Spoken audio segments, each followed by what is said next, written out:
Now, this night is really about our student athletes, and we're proud to have one of our finest sharing her experience with you this evening.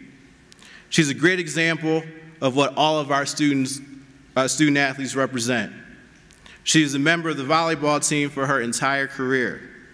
She has overcome numerous injuries, not going to say exactly how many, but quite a few, and was a key member of the squad this past season that finished in the Sweet 16.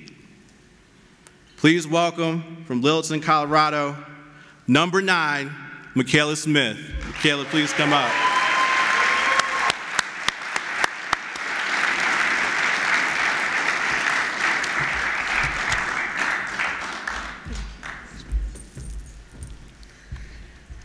Hello, everybody.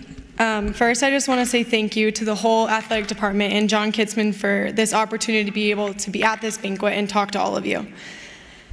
I am going to tell you a little bit about this journey and why this event is so important to me as well as all student athletes. I was born and raised in Littleton, Colorado, and I've been playing volleyball since I was 12 years old, and as Amy can tell you, a fraction of the size I am now when I played on her team when I was starting out my career as a 12-year-old. They probably would have recruited me then, but it wasn't allowed at that age. I started my career here at Metro as a walk-on redshirt, but because I was able to grow so much with my coaches and teammates, I finished my career with a scholarship as a captain and an All-American. I remember back on my sophomore year starting practice, it was August 27th, and I felt this strange pain in my hip that would soon become very familiar. Coach, Debbie Hendricks at the time, thought that I pulled a muscle in my gluteus maximus, so Stephanie, being the angel that she is, just rubbed me out. Eventually, this pain would become very familiar. After many MRIs and x-rays and sitting out, I realized that I had torn a labrum in my left hip. Then I tore the labrum in my right hip. So I played a season with a torn left hip, fixed it. Played a season with my torn right hip, fixed it. And then played my final season with a torn right shoulder and just fixed it on January 10th. Clearly there's something wrong with the labrums in my body. But thank you to Stephanie, my trainer, and my coaches and my team, I was able to get through these injuries and come back the next season's ready to go.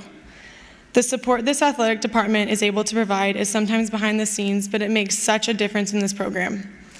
I also want to thank Eric Lansing and his crew for everything that they've done to make our athletic department as well known as possible.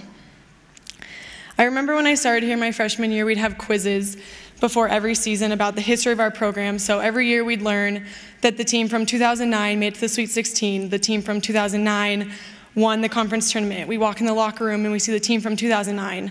And then, of course, Amy comes in my sophomore year as an assistant coach and I watch her play. And of course, she's on the team from 2009. So I think to myself that I just wanted to be better than them. So luckily, I think this last season we were finally able to do it. It really is crazy how amazing this past season went. We adopted our newest member of the family, Jenny, who loves to be called Coy for Coach of the Year, when really there are some stipulations to that. It should have been Staff of the Year, not because Jenny's not amazing, but because Amy and Bobby are equally as fantastic. And also with Jenny, we got the Parents of the Year, her parents who supported us at every single match and were incredible. And every year, or every match, I'd look up in the stands and I could just wave to her dad if I had no one else to wave to. It really is incredible that we were able to go 18-0 and win conference outright and have the support of everyone right there along with us. I also want to say thank you to Warren and Lynn Wickelgren, who are here tonight. And even when we were struggling, they'd be up in that balcony cheering us on and high-fiving us after every single match for all 5 of my years. Finishing my career is incredibly bittersweet. I was able to finish with Brandy, who was also an All-American among many other accolades, and Kirsten, who was our 3rd senior, and luckily she needed a home after finishing her JUCO career. Every single girl on this team meant so much to me, and I'm thankful that they did because I probably wouldn't have any other friends, because volleyball is basically life. There isn't another group of girls I would want to have a record-breaking season with. Of course, our last loss hurt, but it's pretty incredible that we were able to win those first 2 matches against pretty incredible teams in Texas and make it to the Sweet 16. I will, and I already do, miss volleyball, but I'm now moving on to the next stage in my life. I graduated with a degree in marketing in this past December, and I start my new job on Monday as a technical recruiter at an IT staffing firm. I want to say thank you again to all of you for making my career everything that it was and being a part of what I think was the best season in Metro Volleyball history. Sorry, Amy, in 2009. Thank you so much again for being here tonight on behalf of all the student athletes, and as Dr. Jordan always says, it's a great day to be a Roadrunner.